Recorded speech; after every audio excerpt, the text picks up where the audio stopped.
સર્વે વહાલા વૈષ્ણવોને અમારા જય શ્રી કૃષ્ણ. વૈષ્ણવો, આજે આપણે સત્સંગમાં સત્સંગ કરીશું ઉકા આતાની વાર્તા, કે જેમાં આપણે વાર્તા પ્રસંગ 18થી શરૂઆત કરશું. આપણે આજે વાર્તા પ્રસંગ 18નો સત્સંગ કરીશું. સત્સંગની શરૂઆત કરીએ એ પહેલાં આપ સર્વે વૈષ્ણવોને અમારી વિનંતી છે કે તમે અમારી ચેનલ જો સબસ્ક્રાઈબ ન કરી હોય તો અવશ્ય સબસ્ક્રાઈબ કરી લેજો અને અમારા ગ્રુપમાં ના જોડાયા હોય તો જોડાઈ જજો, જેથી તમને દરરોજનો સત્સંગ મળી રહે. તો હવે શરૂ કરીએ આપણે આકા ઉકાની વાર્તા પ્રસંગ 18થી. ઉકા કહે, હે આતા, આપણા ગામમાં સોરામાં રામચંદ્રજીની જાનકીજીની મૂર્તિ છે. ત્યાં મરજાદી કે વૈષ્ણવ કેમ દશરથને નહીં આવતા હોય, દર્શને નહીં આવતા હોય? આતા કહે, ક્યાંથી જાય?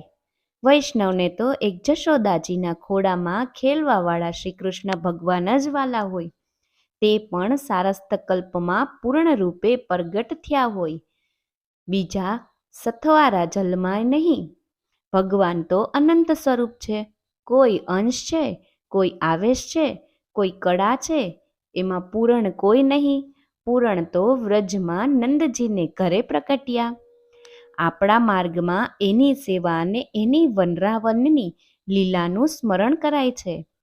મહાપ્રભુજીના માર્ગ વિના ભગવાનને ભગવાન કોણ જાણત ને દેખાડત? ચોરાના ઠાકરને ઓણ હોળીએ વાઘા કરાવ્યા હોય, પોર હોળીએ બદલાવે, મેલા ગમે એવા થઈ ગયા હોય તો એ નાઈ. પોતાના છોકરાને કેમ આઠેય દી નવરાવીને કેડિયું બદલાવે છે, એમ છોકરા એટલોય ભાવ ઠાકરમાં તો ભાડો છો? ઉકો કહે, ના આતા, એ તો નથી. બાવો રોટલા ગામના એઠા માંગીને ઝારનું ધાન, એમાંથી એક થાળીમાં થોડુંક લઈને દેખાડી આવે, પછી ટોકરી ટણટણાવીને ધોપલિયું ફેરવે. આતા કહે, ઉકા, આ માર્ગમાં પ્રભુને બે વખત અણગમતી છે. એક ધુમાડો ને બીજું બગતનો દ્રોહ. તયે દુબાડો તો ઠેઠ ઠાકરના નાક પાસે ઝાલી રાખે. તયે ઠાકરે ધૂપ લીધો માને બધા ચાળા છે. એમાં મર્યાદા માર્ગની પૂજાની એ વિધિ ક્યાં છે? ખરી મર્યાદાની વિધિ તો વનરાવનના મંદિરમાં છે. તે પરમેને વિધિ શ્રી મહાપ્રભુજીના માર્ગમાં છે. ઠાકોરજી પોતે કે છે, રહ્યો મોય શ્રી વલ્લભ ગ્રહે ભાવે. મને તો શ્રી વલ્લભ કુળને માથે બિરાજવું ગમે છે. ઉકા, એના જેવા લાડ ચોદ ખંડ ધરતીમાંય નથી. હીરા માણેકના પારણાને માન ભોગ તો ગણતરી વિનાનો, જેમાં કેસર, કસ્તુરી, અંબર 100 રૂપિયાનો રૂપિયા ભાર હોય તોય પ્રભુને આરોગ આવે. બીજે તો ઠણ ઠણ પાળને મદન ગોપાળ, લુખા ગીતડા ગાવા અને ખાવાના ખરપિયા. એક ટોણું કહું. એક ચોરામાં એક વૈષ્ણવ ઉતર્યા. અજાણું ગામ હતું, ક્યાં જાય? પછી બાવો ગામમાંથી જુવારના ઢેબા લાવ્યો ને ભરવાડને ત્યાંથી બકરાની છાસ માંગી લાવ્યો. એની ઠાકર થાળી ધરે છે.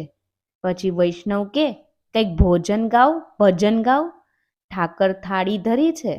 વૈષ્ણવે જોયું એવું ગાયું, ઓધડ નાથ વિયારો કીજે, જવારીની રોટી જવારી કી રબડી, ઉપર છાछ અજાકી પીજે. લસણ કી કલિયા ડુંગળી કી ફલિયા, ઉપર સંધાનો ગાજર કો લીજે. આમ ગાયું. બાવો રાજી થયો. વૈષ્ણવે તો વેશ એવી વાર્તા કરી એટલે ભાવ તો પુષ્ટિ માર્ગ વિના ક્યાંય નથી. એક પુરાણી વાત કહું. મહુવામાં શ્રી ગોપેશજી બિરાજે છે.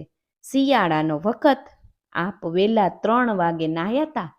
5 વાગે રાજભોગ આવ્યા. પછી બીડા કરવા બેઠા તો એ ચૂનો ન મળે. રાજભોગ સરાવાને 7 ઘડી રહી. બહારથી મંગાવે તો વાર લાગે, એટલે પોતાની છેલકપટી પહેરીતી, એમાં 500ના 3 મોતી હતા.